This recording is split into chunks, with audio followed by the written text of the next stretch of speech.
Grace Pennington crouched beside the hydrangeas, her hands sunk into the damp earth, and the scent of early spring clinging to her cardigan.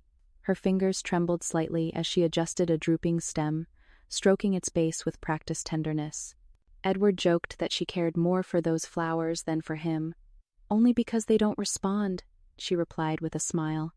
The stillness of the morning enveloped her like a shawl. The sun filtered through the maple tree, warm for being March, casting a soft gold on the garden path. Grace hummed a half-forgotten tune from her childhood and leaned back on her heels to admire her work. When she reached for the shears, her knee gave way. A sharp pain shot through her leg as she fell sideways, landing hard on the stone slab. The sky above her rolled gently, as seafoam curls around rocks. For a moment she stood motionless, her cheek cold against the earth. The petals of the damaged flower pot fluttered beside her. Her breath became short, not from pain, but from the cold realization that she could not stand up on her own. Melanie answered the call within 15 minutes, flustered but careful not to kneel in her immaculate pants. Trent stayed behind, tapping on the phone as paramedics hoisted Grace onto the stretcher.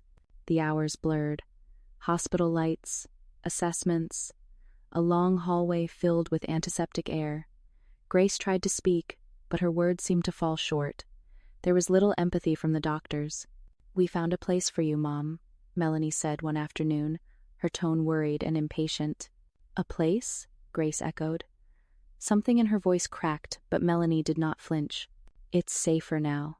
We've already signed everything. It's better this way." As they wheeled her away, Grace caught a glimpse of a picture on Melanie's phone. Jonah, his legs curled up on Grace's old couch, juice in his hand. Her curtains, his walls. The room smelled slightly of antiseptic and lavender, a cruel attempt at comfort. Grace sat in an overstuffed chair that was too big for her frame, watching the light streaming through the lace window curtain just out of her reach. 2 days earlier, she remembered holding her cup of tea, Earl Grey perfectly steeped with a touch of honey, in her yellow kitchen where the floor creaked softly under her slippers. Now she was being served lukewarm brew in a paper cup with a tight plastic lid. She had not yet decided whether she was more offended by the taste or the gesture. Melanie had stood exactly where the nurse had parked the bowl of fruit, with an unaffectionate smile and a darting, calculating gaze. "Mom, this is only temporary. The doctor said you would be safer here," she had said, punctuating each word with the brittle cheerfulness of a real estate agent hosting an open house. Grace was not senile. Her hip hurt, and she walked slowly, sure, but she could still read Latin inscriptions without squinting and quoting Sappho from memory. This did not stop Melanie and Trent FRSRS, peppering their sentences with phrases like fall risk and 24-hour monitoring, subtly weaving a narrative that reduced her to a liability. She had asked for her books. Melanie had brought 3, a light novel, a celebrity memoir, and a coloring book for relaxation. None of them were hers.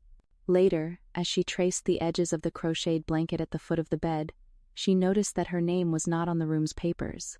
A vague ache spread through her, not only for the betrayal but for its accuracy. The way it had been planned, coordinated, sanitized. She looked out the window and, for the first time in 2 days, let go of what she had whispered only in flashes of self-satisfaction, that she had been locked up, not for her protection, but for their convenience. And perhaps that was where her story began again. The picture came as the sun set. Grace was sitting by the window of the nursing home's common room, a cup of chamomile tea in her hand, watching the apricot light stretch across the sky. She had not expected a message from Melanie. Her phone clearances had been revoked, controlled by staff and, more specifically, by her daughter's legal manipulations. But Lydia had silently handed her the tablet, whispering, "A message came in. I didn't open it." Grace touched the screen, and there it was, a filtered image of Jonah lying on the floral couch in the guest room, his couch. The caption read, "Loving the new pillows. I'm redecorating a little at a time. Feels like home already." Grace stared at the photo, her heart pounding and then heavy. The guest room had been Edward's study, filled with books, maps, framed photographs of summer excursions and dinners. The hydrangea blue walls were now hidden behind glossy white paint. The bookcase was empty. A blanket he had hand-sewn 2 winters earlier now served as Jonah's superhero cape. There was no malice in Jonah's expression, only joy. That was the cleanest cut. "You think I don't know?" he whispered to the photo. "You've already moved in, haven't you?" The injustice resonated deep and silent in her bones. Melanie had not called for days. Trent had not visited her once. Their false gasp of sympathy in admitting her to this place was now revealed as a sham. An old woman, a broken leg. Easy to convince the system that I had become irrelevant. Rifling through the side pocket of her cardigan, Grace pulled out the crumpled note from her last meeting with Mark. A name. Madison Housing Trust. A date. A plan. "Let them make their teas under my roof," she murmured in a low voice. "But they'll never find the deed in the guest room." He folded up the tablet, returned it to Lydia, and gently placed his fingers on her lap. "Let the ghosts have their silence," she said softly. The hallway lights hummed low, casting milky halos on the waxed floor, as Grace walked silently in her slippers. Her cardigan hung loosely over her shoulders, blurring her silhouette in the beige half-light of the Nur. Sing home. Beside her, Lydia walked casually, her clipboard tucked under one arm and her laminated badge swinging slightly from a lanyard. They said nothing. They didn't need to. The staff office was dark, locked, but Lydia pulled a key out of the side pocket of her lab coat pants and carefully slipped it into the door. Grace hesitated before following her. The smell of burnt coffee persisted, overpowered by the sterile taste of disinfectant. The hum of old computers and the ticking of a dusty clock were the only signs of life. Lydia rummaged in a drawer and pulled out the handset of the landline phone. "Line 2 is private," she whispered, pressing the button and handing it to Grace carefully, as if it were something sacred and ancient. Grace took the phone with both hands, her fingers barely trembling. "Thank you," she whispered. She dialed the number from memory. 1 ring, 2, a third, and then Mark Hammond. For a moment, Grace could not speak. The sound of her voice clashed with the emotion swelling in her chest. She swallowed. "Mark, it's Grace Pennington." A pause on the line. "Grace." His tone became alert, then warm. "Are you okay?" "No," she said simply. "But I will be. I need to know if I still own the house." Another pause of silence. "Yes," he finally said. "Legally, no transfer has been filed. You still have all the rights. Why?" Grace slowly closed her eyes. A slow inhalation. "Because I'm going to sell it." A breathless pause. "You're not ready for war, Grace." Grace looked across the dimly lit room, her gaze hardening like a blade cooling in water. "I'm not going to war, Mark." Grace sat under the pale glow of the window, her shawl folded neatly around her shoulders, her silent spots intertwined with the hum of the hallway. On her lap lay a worn notebook with cream-colored pages stained slightly by the corners of memory. The pen trembled slightly between her fingers as she wrote, not from age but from conviction. Lydia knocked once, lightly, then entered, closing the door behind her like a whisper. "Tonight there is a supervisor on duty. I checked. No shifts until 2 o'clock. "Thank you, dear," Grace murmured, her voice low but crystal clear. She handed Lydia the envelope. Inside were copies of the leases, the letter for city taxes, and the maintenance records she had dictated from memory to Mark on the phone. Every detail would prove her presence, even in her absence. A clue. Truth disguised as documents. Lydia's fingers grazed the envelope. "Do they really not know?" Grace's smile was subtle. "They think I read fairy tales to myself in the garden wing. Let them." Outside, a branch tapped on the window, insistently, as if Edward were passing by. Her thoughts turned to him now, as the classroom cadence of his voice echoed faintly. "Power does not always roar. It waits. It gathers." "I thought he loved me," Grace said suddenly. "Like mothers think their daughters love me. But love does not. Forsake." Lydia gently sat down beside her. "What you are doing takes more courage than anger ever could." Grace nodded once, with the weight of 72 winters behind her. Just then, someone laughed too loudly down the hallway, disruptively and contemptuously. The illusion of pastoral peace cracked at its edges. But Grace concentrated. The house was almost sold. The funds had been funneled into storage. Trent would learn that practicality came at a price. Melanie would face an inheritance she could not control. Grace affixed the final signature on a new document. The ink bled decisively and patiently. With steady hands, she whispered, "They took what they thought I would not defend, but I remembered who I was." And for the first time in months, he allowed himself to feel powerful. Grace moved like clockwork during each day in the facility, slipping into the role they had assigned her, docile, forgettable, fragile. She nodded obediently during group sessions, smiled stiffly during meals, and let herself be transported to the common room for puzzles she barely touched. But behind her delicate expressions and slow movements, her mind remained sharp, marking each tick of the clock, not with boredom but with calculation. She knew the nurses were taking notes. Complacent, passive, mild confusion. Let them believe it. Let them think of her as a woman going soft.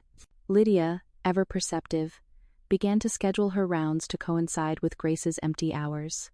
Their exchanges were silent, coded, a glance across a hallway, a post-it note folded into a napkin, a whispered password that unlocked the facility's computer during the night shift. Grace never asked Lydia why she was helping. Perhaps she already knew. One silent force recognized another. Mark, unobtrusive as always, was coordinating every legal move like a chess master, his voice steady in the short phone calls whispered behind the warehouse door. "The papers are almost ready," he said. "You'll see that the house will go forward on your terms." The performance was heavy some days, especially when Melanie's letters arrived. Flowery words pretending to care. Grace read them once and put them in the drawer, untouched and unanswered. One postcard even contained a picture of Jonah, sitting in his old reading chair, holding a book she had once read to him. Grace stared at the photo for a long time. Her fingers traced its edge, then gently folded it and tucked it into her journal. Note for forgiveness, for memory. She smiled to herself one morning as she gently dusted the windowsill in her room. If only they knew. On stage, the best performances are not the loudest. The rain beat softly against the chapel's narrow window, a rhythmic whisper echoing the calm that rose in Grace's chest. She sat in the last pew of her wheelchair, her posture straight and her hands folded neatly in her lap. On her wrist, the delicate face of Edward's old watch counted the minutes, each one bringing her closer to freedom. The room smelled faintly of old hymns and lavender furniture polish. She closed her eyes briefly, imagining Edward sitting beside her, murmuring a poem under his breath. His voice was always softer as he danced in literature. In that silence, he heard her again. A patter of footsteps. Lydia moved softly to the back of the chapel, scanning with her eyes those lingering in the aisle.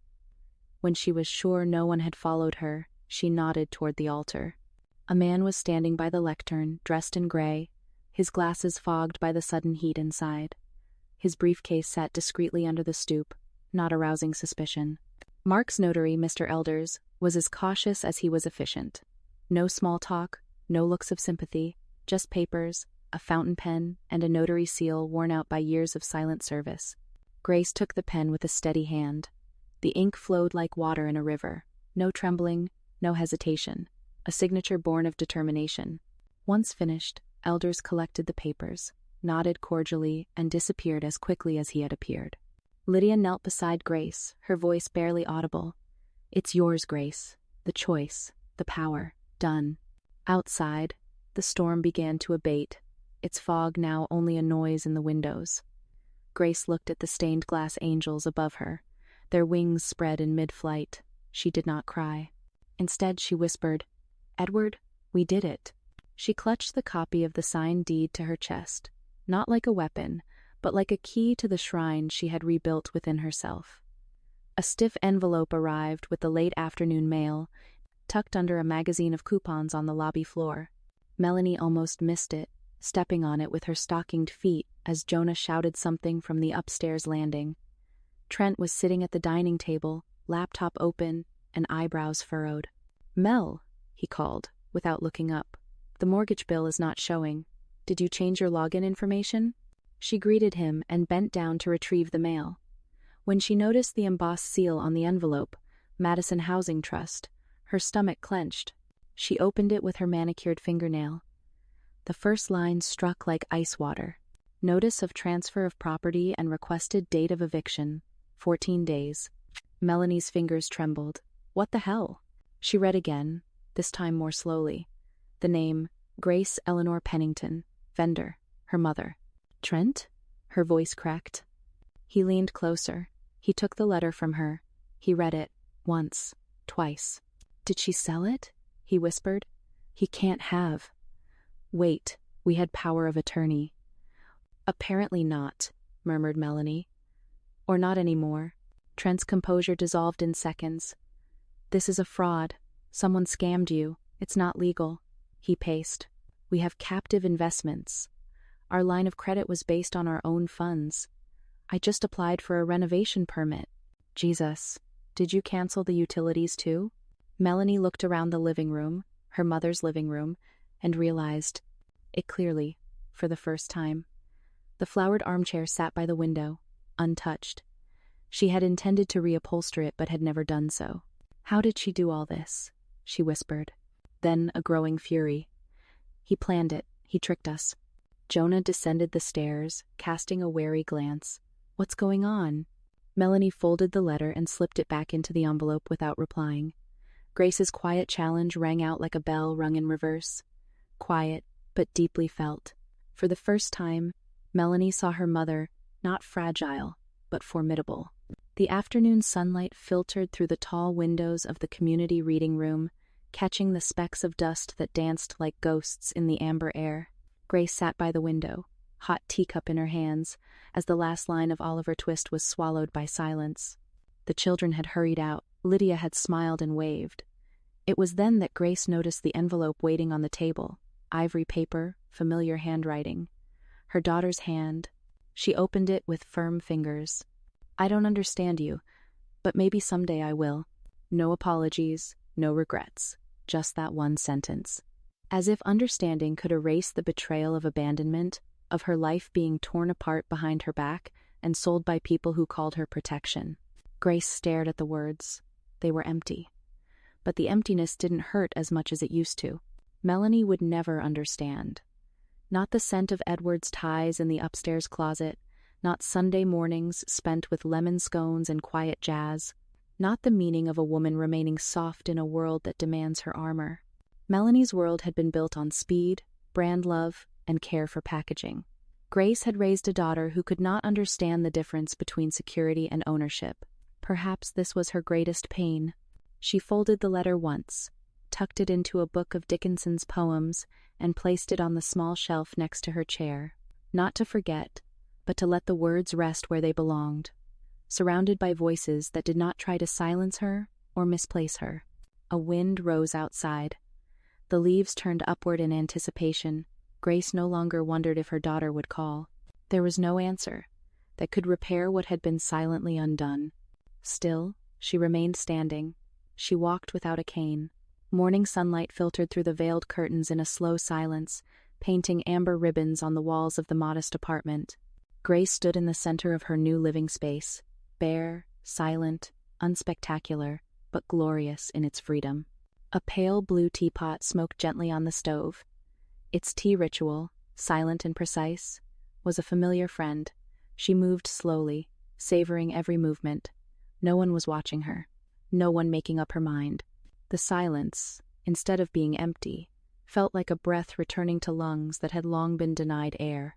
The apartment was small, a single bedroom overlooking a communal garden, a well-worn armchair by the window, and 2 bookshelves already half filled with the stories she had struggled to live. A flowered crocheted blanket, his own, rested on the armrest of the armchair like a found heirloom. On the table were the deed papers, with her name firmly stamped at the top, just her name. There was a knock at the door, soft, respectful. Lydia was outside holding a vase of violets, her gown crumpled, her eyes filled with something like joy. I saw these and thought of your hydrangeas, she said, placing them by the window. They are perfect, Grace whispered. Together, they sat in warm silence, 2 women who had chosen quiet rebellion. Later, Grace went to the nearby community center. Children waited in the reading room, sitting like roots ready to grow. She opened a worn copy of The Secret Garden and began. Her voice, quiet but confident, carried through the room. Here, she counted. Here, she claimed the chapters that had been taken from her by people who found her uncomfortable. Behind her, on the wall, shone a new brass sign, Pennington Hall, for those who speak when the world says to be silent. Grace smiled. In this room, no one would think of her as invisible anymore. The community center had been a forgotten gymnasium with poor lighting and a musty smell, but now it pulsed with quiet energy. A semicircle of folding chairs formed a neat crescent around a small table stacked with books. On the back wall, freshly painted in a soft ochre color, hung a simple plaque, "The Pennington Room. For those who speak when the world says, be silent."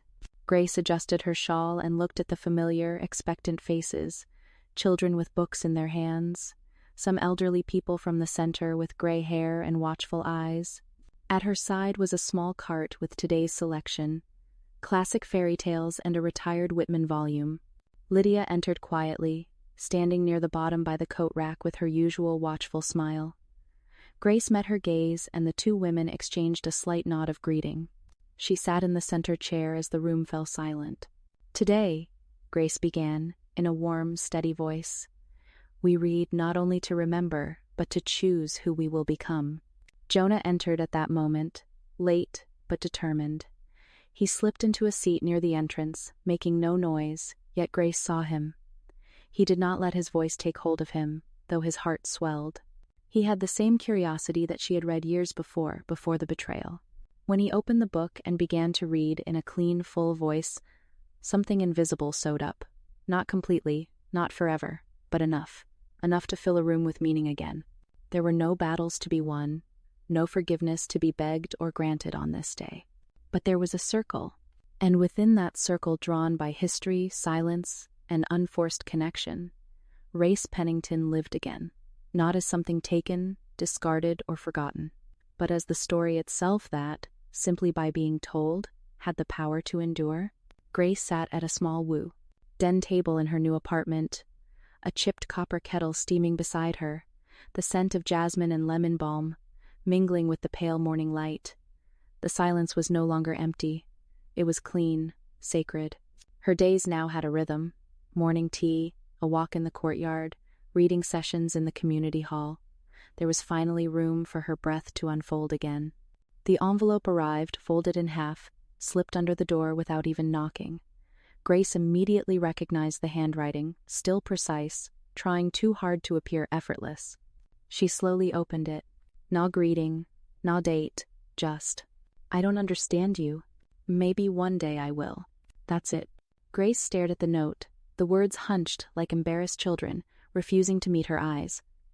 No regrets, no admission, no reconciliation. Yet her jagged honesty was almost more piercing. "I don't understand you." A distant confession. Maybe someday I will understand. A thread of something. Not forgiveness, not yet, but perhaps the space to do so. He folded the letter once, gently, and tucked it into a worn copy of Persuasion on his shelf. Not to forget it, just to give it a proper home among pages of quiet resilience. Later that day, as she read aloud to the children huddled on the floor cushions in front of her, a little girl raised her hand.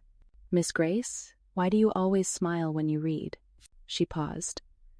"Because words still live," she said, "even after people have forgotten how to say them."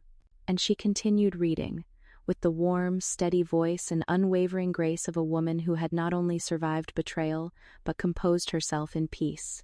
The afternoon sun filtered through the tall windows of the community center's library, catching the patches of dust that danced like old magic.